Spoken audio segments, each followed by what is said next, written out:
आज पुन्हा आपण एक अत्यंत महत्त्वाच्या घटनात्मक तरतुदीबद्दल बोलणार आहोत आणि ही तरतूद आहे भारतीय संविधानातील आर्टिकल 3.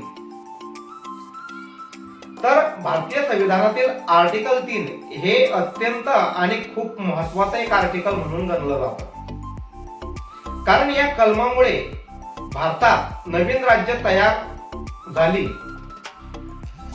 जुन्या राज्यांच्या सीमा बदलल्या, तसेच अनेक ऐतिहासिक निर्णय घेतले गेले. या ठिकाणी प्रश्न असा उपस्थित होतो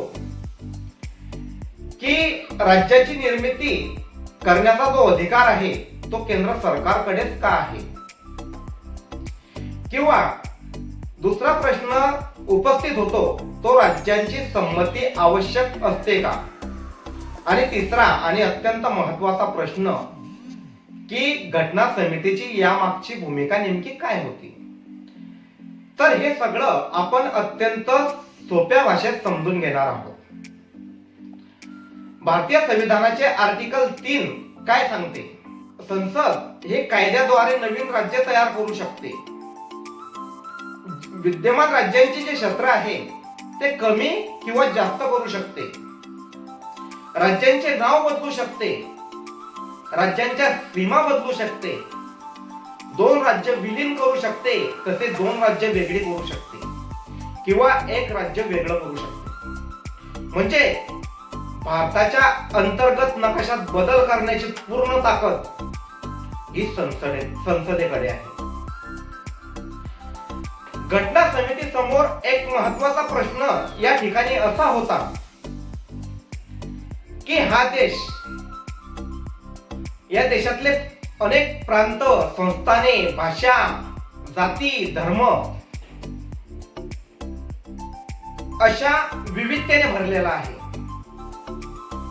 तेव्हा प्रश्न होता की जर उद्या लोकांनी नवीन राज्यांची मागणी केली तर त्यासाठी संविधान दुरुस्ती करायची. यात डॉक्टर बाबासाहेब आंबेडकर यांचे मत फार महत्त्वाचे ठरते.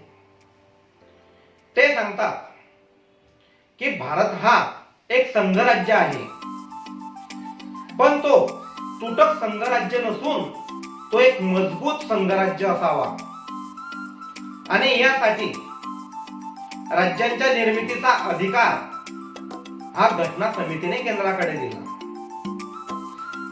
या मागची भावना अशी होती ती म्हणजे राष्ट्रीय श्रेय, राष्ट्रीय एकात्मता आणि वेगाने निर्णय घेण्याची क्षमता. आर्टिकल 3 मध्ये एक महत्त्वाची अट आहे, ती म्हणजे संसद कोणताही कायदा मांडण्याआधी तो संबंधित राज्य विधिमंडळाकडे मतासाठी पाठवावा लागतो. पण लक्षात घ्या, राज्याने दिलेला सल्ला हा बंधनकारक नसतो. म्हणजे राज्याचा विरोध असला तरी संसद निर्णय घेऊ शकते. उदाहरणार्थ, तेलंगणा निर्मितीच्या वेळी आंध्र प्रदेश विधानसभेने विरोध केला होता, तरी संसदेने कायदा केला. या कलमामुळे भारतात आंध्र प्रदेश, महाराष्ट्र, गुजरात, हिमाचल प्रदेश, छत्तीसगड, उत्तराखंड, झारखंड, तेलंगणा आणि असे अनेक राज्य तयार झाली. म्हणजे आर्टिकल 3 हे केवळ कागदावरचा कलम नाही, तर भारताचा राजकीय इतिहासाचा कणा आहे. आर्टिकल 3 ची जी भूमिका आहे ते 3 पातळ्यांवर खूप महत्त्वाचे ठरते. एक म्हणजे राष्ट्रीय एकात्मता. वेगवेगळ्या मागण्या येत असताना देश तुटू नये म्हणून केंद्राकडे अधिकार. दुसरा महत्त्वाची भूमिका आहे ती म्हणजे प्रशासनिक सोय.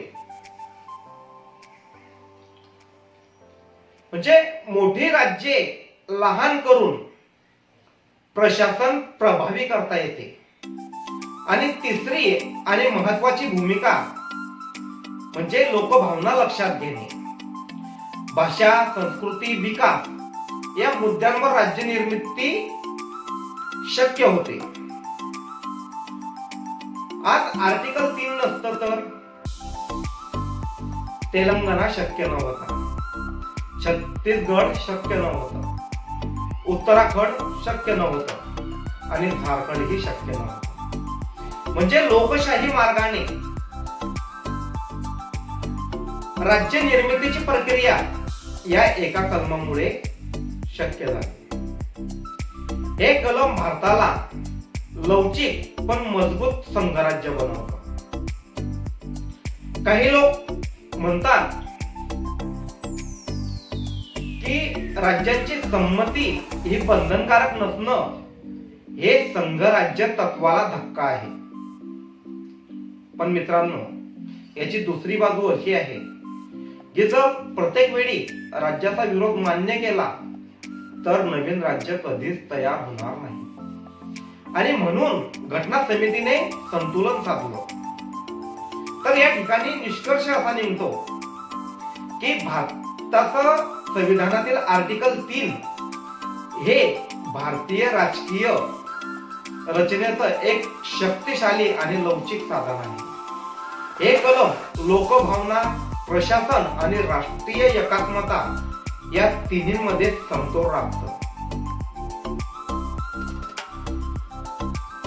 जर तुम्हाला हा व्हिडिओ उपयुक्त वाटत असेल तर व्हिडिओला लाईक करा, व्हिडिओला शेअर करा आणि माझ्या ॲडव्होकेट सतीश मोरे कायदा आणि राजकारण या YouTube चॅनलला फॉलो करा. मी आहे ॲडव्होकेट सतीश मोरे.